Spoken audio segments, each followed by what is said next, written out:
Hello गुरु लोग। तो Spiderman brand new day का ट्रेलर देखने के बाद मेरी तरह तुम्हारे मन में भी एक ही सवाल आ रहा होगा कि अपना शांत स्वभाव का प्रोफेसर हल्क आखिर ग्रे हल्क क्यों बनने वाला है। मतलब कि वो अब तक का सबसे ज्यादा खतरनाक हल्क बनने वाला है ब्रांड न्यू डे के अंदर। तो आखिर ऐसा क्यों होने वाला है, तो चलो आज इसी बारे में विस्तार से बात करते हैं। अब देखो, अगर तुमने ब्रांड न्यू डे के ट्रेलर में नोटिस किया होगा तो अपने ब्रूस बैनर ने वही इनहेबिटर पहन रखा है जो उसने शी हल्क के स्टार्टिंग में पहन रखा था, या फिर मैं कहूँ कि शैंग ची के पोस्ट क्रेडिट सीन के अंदर भी पहन रखा था। और हमें पता है कि ये क्या करता है, ये हल्क को कंट्रोल करता है। ब्रूस इसे इसलिए पहनता है ताकि हल्क को कंट्रोल किया जा सके। लेकिन गुरु लोग, अपने को पता है कि शी हल्क के एंडिंग में अपना हल्क उस इनहेबिटर को पूरी तरह से उतार देता है और पूरी तरह से प्रोफेसर हल्क बनकर रहने लगता है। तो फिर आखिर ऐसा क्या ही हो गया कि वो उस इनहेबिटर को दोबारा से पहनने लगा। तो इसकी पहली पॉसिबिलिटी तो ये है कि मार्वल वाले शी हल्क से मूव ऑन करना चाहते हैं और वो उसे कैनन ही नहीं मानते। और दूसरी पॉसिबिलिटी ये है कि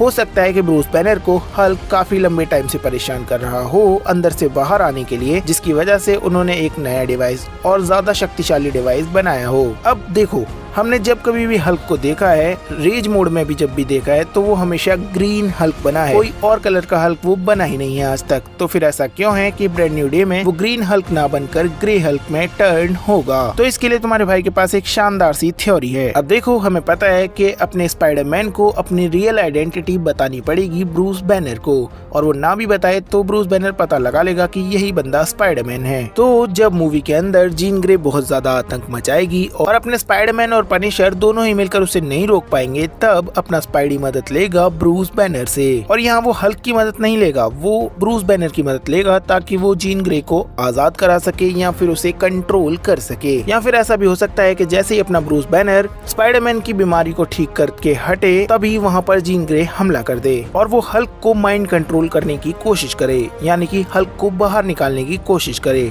अब मेरा जो पॉइंट है वो ये है कि आखिर ग्रे हल्क ही बाहर क्यों आएगा। तो इसका सिंपल सा रीजन ये है कि इनहेबिटर हल्क को रोकने की कोशिश करेगा, लेकिन जीन ग्रे की पावर्स हल्क को बाहर निकालने की कोशिश करेंगी, जिसके क्लैश में हल्क इतना ज्यादा पागल हो जाएगा कि वो अपने आज तक के सबसे ज्यादा रेज्ड मोड में आ जाएगा। एज अ रिजल्ट हमें देखने को मिलेगा ग्रे हल्क, और फिर ग्रे हल्क पूरे न्यूयॉर्क में तबाही मचाना शुरू कर देगा। अच्छा, इसके अलावा जो दूसरी पॉसिबिलिटी है वो ये है कि देखो, अपना ब्रूस बैनर जानता है कि अगर इस बार वो हल्क में टर्न हुआ तो वो बहुत ज्यादा बुरे वाले हल्क में टर्न होगा, क्योंकि शायद से अब हल्क अंदर नहीं रुक रहा होगा और प्रोफेसर हल्क वाली जो पर्सनैलिटी है वो धीरे धीरे शिफ्ट कर रही होगी रेज्ड हल्क की तरफ। इसीलिए अपने ब्रूस बैनर ने वो डिवाइस बनाया होगा, लेकिन मूवी के एंड में मजबूरी में उसे वो डिवाइस उतारना पड़ेगा और उसे बनना पड़ेगा ना चाहते हुए भी ग्रे हल्क, क्योंकि हम जानते हैं कि अपना स्पाइडी इस मूवी के लास्ट में या फिर मिड में कहीं पर भी मैन स्पाइडर में टर्न होने वाला है। और जब वो मैन स्पाइडर में टर्न हो जाएगा तो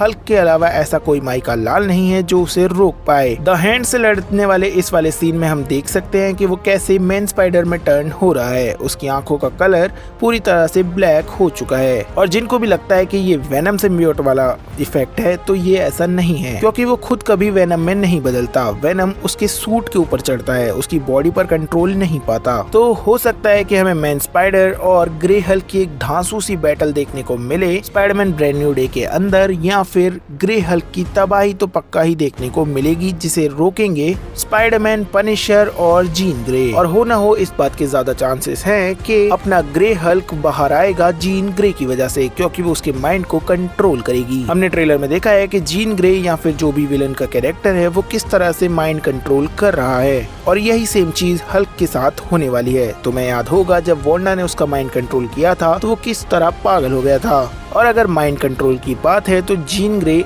उससे भी ज्यादा पावरफुल लग रही है हमें। तो एज ऑफ अल्ट्रॉन में जिस हल्क की झलक हमने देखी थी, वो पूरा हल्क हमें देखने को मिलने वाला है स्पाइडरमैन ब्रांड न्यू डे के अंदर, जो कि मचाएगा पूरी तबाही। बाकी तुम इस सब के बारे में क्या सोचते हो, चलो कमेंट्स में बात करते हैं, और देखते रहो कॉमिक वेब, और हाँ, लाइक करना मत भूलना।